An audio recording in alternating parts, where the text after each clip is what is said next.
Now you might be thinking to yourself, well, I don't use credit cards, Forrest. I use my debit card. Well, I got some news for you. The Federal Reserve Bank of Boston did a study, and they found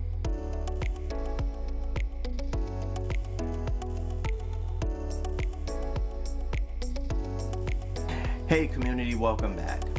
You know, as I look around, I notice that the level of anxiety around money, which was already high, is continuing to increase as prices rise and the cost of living just begins to spiral out of control.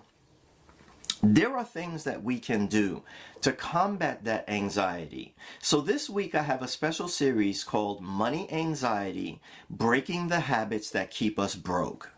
So each day I'm going to talk about one seemingly innocent habit that we have that keeps us broke unbeknownst to us. And starting off today, I'm going to talk about the habit of using plastic versus cash.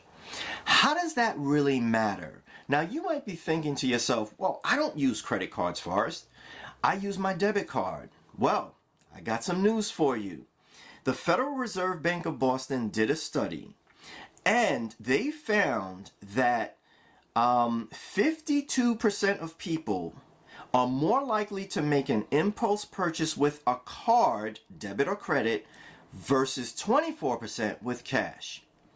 So whether you're using credit or debit, you're roughly doubly intent, or should I say inclined, to make an impulse purchase when you're paying for it with plastic versus cash.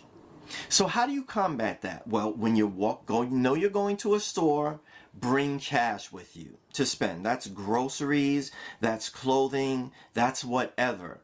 No more swiping, no more tapping to pay, because if you're already overly inclined to make impulse purchases and you know that's you, then using cash will break that, because there is something psychological that happens. The pain of watching that paper leave your hand and you have less paper than before is more pronounced, so you're more likely to hold on to it. And you're like, do I really need that? I'm gonna have to give up some of this paper. I don't think so. And maybe you might walk away, think about it, and at the end of thinking about it, you don't even decide to do it. That's definitely going to slow down your impulse purchases. So that bad habit of using plastic versus cash is something that keeps us perpetually broke, and as a result of being broke, raises the level of money anxiety. So that's it for today's tip. Tomorrow I'll be back with a fresh one. Tune in all this week to find out how you can decrease your money anxiety by breaking those bad habits that keep us broke. All right, guys, you have a great day. I'll see you again next time.